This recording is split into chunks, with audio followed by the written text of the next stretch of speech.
Vi vil nu forklare, hvordan vores kaffemaskine fungerer, hvor vi har vores panel, hvor man kan vælge om te, vand, kaffe eller kakao, og man vil have kaffe eller kakao med flødeskum. Så sætter man koppen i her, og så starter den. Når man starter maskinen og trykker start på panelet, så vil den her lille luftcylinder med og aktiverer te-vandet. Så når vi har de her mikroswitcher, det er for at vide, hvor den er henne. Som for eksempel når vi har under den her mikroswitch, så kan vandet starte.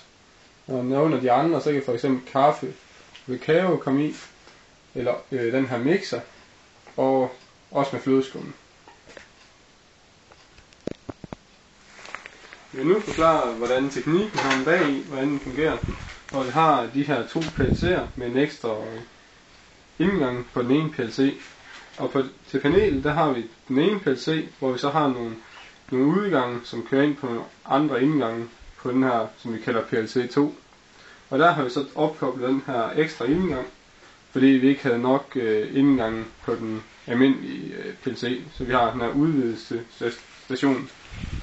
Og så har vi de her magnetventiler til at styre, hvordan luften er på henholdsvis de forskellige cylinder. Og hvor vi så herom der har opkoblet den her motor med det her relæsystem, som vi har beskrevet i rapporten. Vi vil nu fortælle om, hvordan vi har lavet det her panel med den måde, vi har en del programmering i. Hvor vi for eksempel, hvis man vælger te, så må man ikke kunne vælge kaffe, kakao eller flødeskum. Nu viser jeg det. Hvis man vælger kaffe, så må man ikke kunne vælge tevand, kakao, men man må godt vælge flødeskum.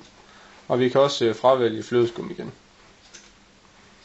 Når vi vælger kakao, så må vi ikke kunne vælge tevand, kaffe, men vi må godt vælge flødeskum. Og også kunne fravælge flødeskum igen.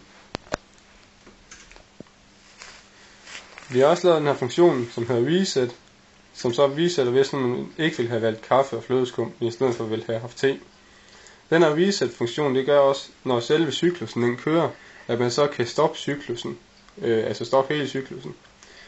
Samt at hvis nu man for eksempel cyklusen stopper herude midt i, så kan man få slæden hjem ved at trykke, eller ved at holde reset og start inden. Så kører den hjem, indtil den rammer x10, hvor den så står her slæden. Vise en af de her cykluser, hvor vi vælger kakao med flødeskum. Og når vi trykker start, så starter elkæden med at koge.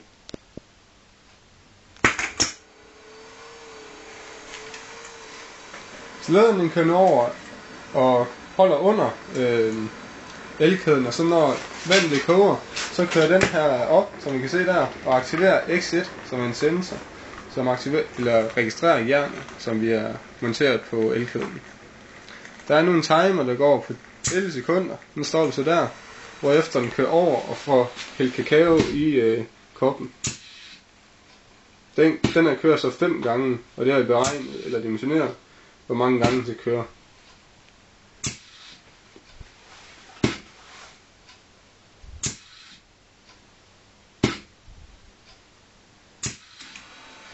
Vi kan nå over for den mixer, hvor vi først kan ned her, og ved at omrøre kakaoen her.